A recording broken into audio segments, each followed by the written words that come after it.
Alright, it's 3 a.m.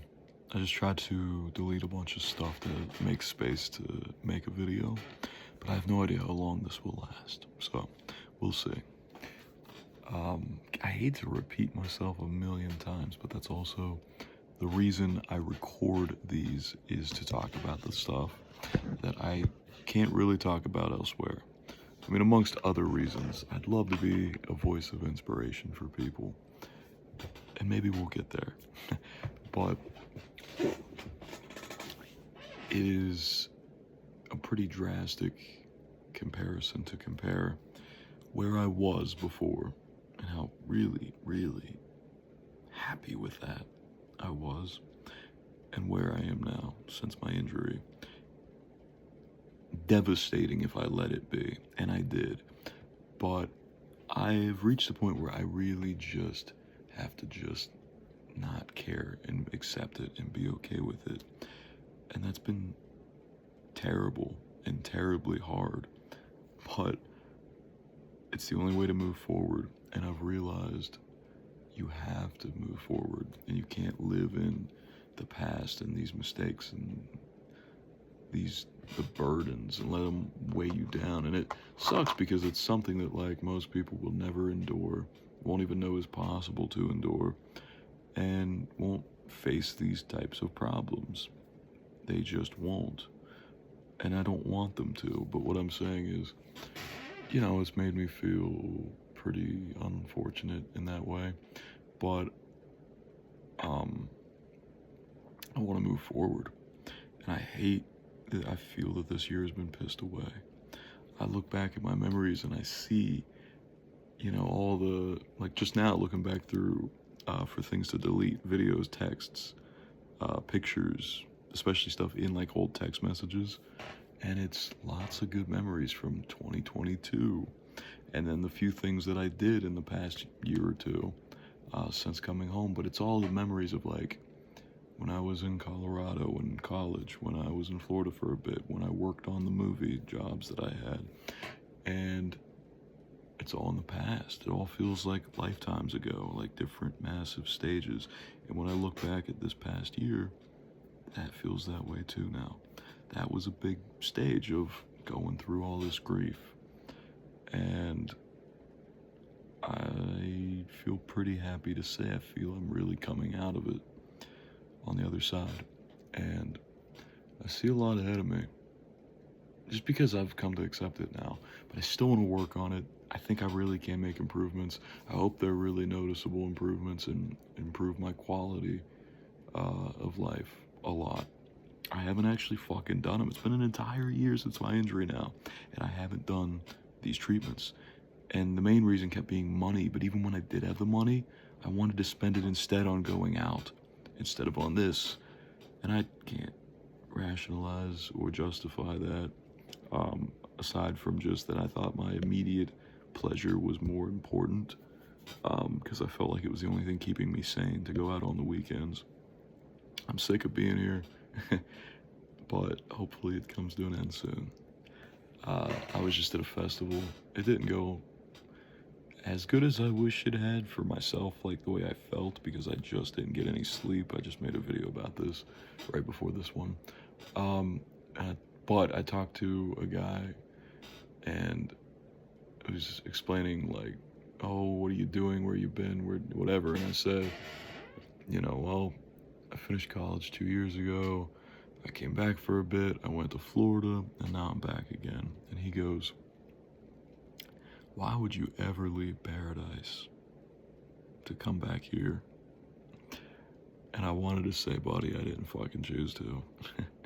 But that really is the way it is, like paradise. Like people really do see it that way. I mean, people go down there to fucking vacation once a year. It's like their happiest time of their entire year that week. And I could have lived in a place like that. And it's fucked up, but I do still think like that's where the people that I want to meet are. And the people I should have met this past year.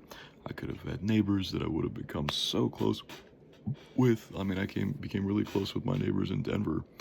I imagine this would be even better because a lot of those people end up not really being my type of people anyway. but just to have people at close proximity, it'd be fun.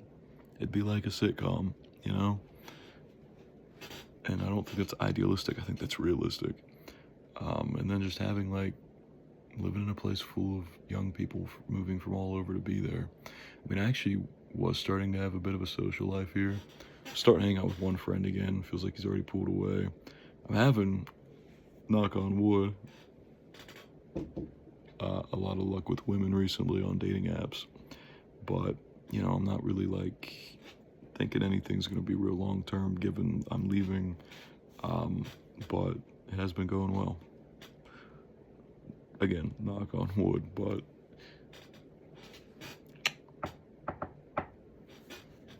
it has, I can't complain there. It's kind of ironic that that comes after the injuries though, and then it was so dry for the most part, before the injuries. I mean, there's just a real irony in that, a real irony. And it's 3 a.m., which is why I'm like tired in this, but I'm really excited for my movie project, and that is definitely gonna be what I'm looking forward to the most and putting the most of my time into. And honestly, it might be a looser time frame than I'm thinking. I mean, it might take me longer than I'm wanting it to, and money-wise and such. But I need to do that in my health and make money so I can get out of here and make the movie. So that's my goal. But you know, it is still kind of hard to grapple with like the injuries. Obviously, that's why I still talk about it. But I've come so far.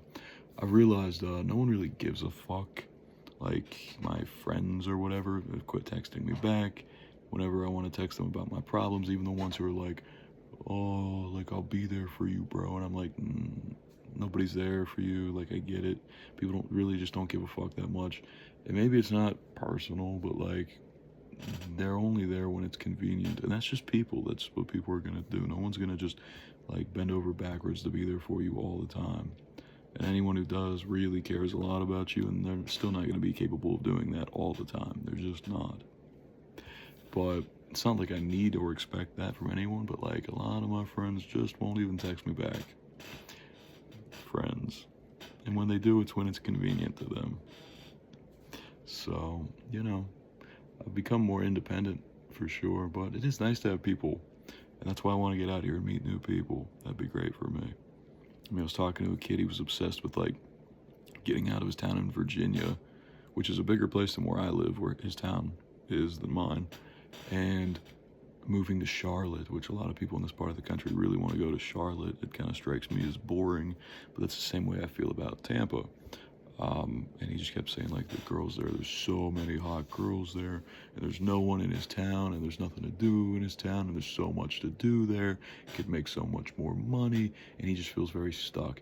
And it is just the story you hear from people in this part of the country and in small town America, in these really like dead end places and dead end towns, you know?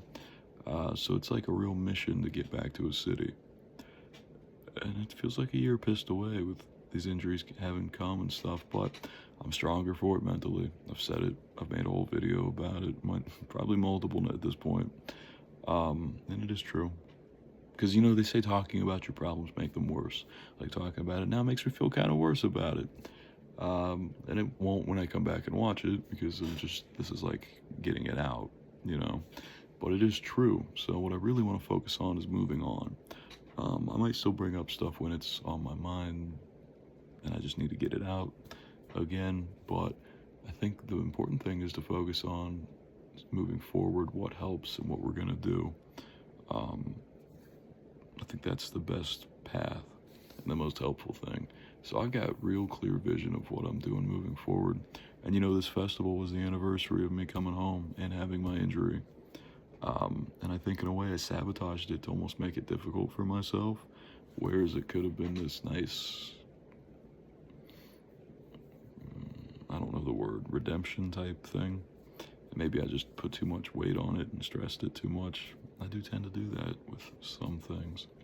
But it wasn't bad, it really wasn't. I just kind of emotionally stressed myself out way more than it was at all necessary.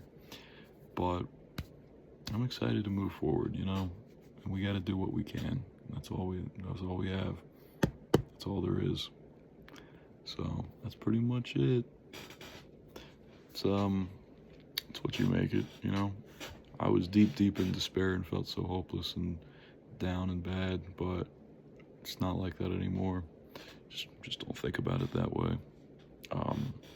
My life's not over. The things I thought were gone for me, they're more difficult and it sucks, but they're not gone.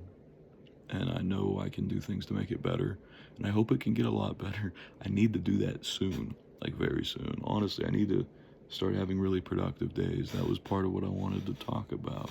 I have this list of things I made on my whiteboard here. It's been the same for a while now. When I erased the last thing, it had been there for like fucking years, probably, like more than a year for sure. And I wrote a whole new list of things. I haven't crossed a single one off. I mean, I think I had one that I crossed, like maybe the first one off, and then wrote something else. But yeah, it's been a while. It's been months. So let's do it instead of letting any time get by, you know? I mean, I am making some progress. Hallelujah. My script is coming along pretty nicely. And I've made a lot of progress on finding people for my crew at this festival, so that's awesome. Good things to come. I just don't want to look back and have all these stupid fucking regrets anymore, you know? Like, yeah, shitty things happened. The injuries, they were shit, very shit. And it's something that, like, is very difficult to kind of get better from. Not to get better, but to, in the ways you might want totally and such. Doesn't happen for everyone. Doesn't happen for a lot of people. So that's a tough fucking pill to swallow, and it has been. But so has been everything. You know, I didn't want this in life. So soon, it beat me down, feeling like everybody else has had great years, and I get to see everyone around me have moved on and have these really great, fun, exciting years and careers and doing all this awesome, memorable shit. And I have to talk about what everyone else is doing when I want a conversation piece. Never really for myself, but like, hey, look at what my friend's doing. This person I know, this person I worked with. Look at what they're doing. Look at what they're doing. Look at what they're doing. I'm sick of that. I don't want to fucking do that anymore. I want to focus on my own life. I want to have enough shit going on in my own life to constantly be talking about what I'm doing, not giving a fuck, or having to talk about what other people are doing. But to have so much going on in my own life that I don't have to do that anymore. I don't want to have to talk about what other people are doing, to have shit to talk about, to be interesting and a little bit exciting. That's ridiculous. And I know I have all the potential, even though life kind of kicked me in the ass, or I kicked myself in the ass, whatever fucking happened. I know that the potential is there. Very much so. I will go on a limb and be cocky enough to say I think I have far more potential than damn near anyone. I know that sounds horrible, but gotta believe it, and truly I do believe that of myself. For what I am very passionate about. I think I'm very, very talented. I think I'm just gonna need to work hard and work my ass off to get there. So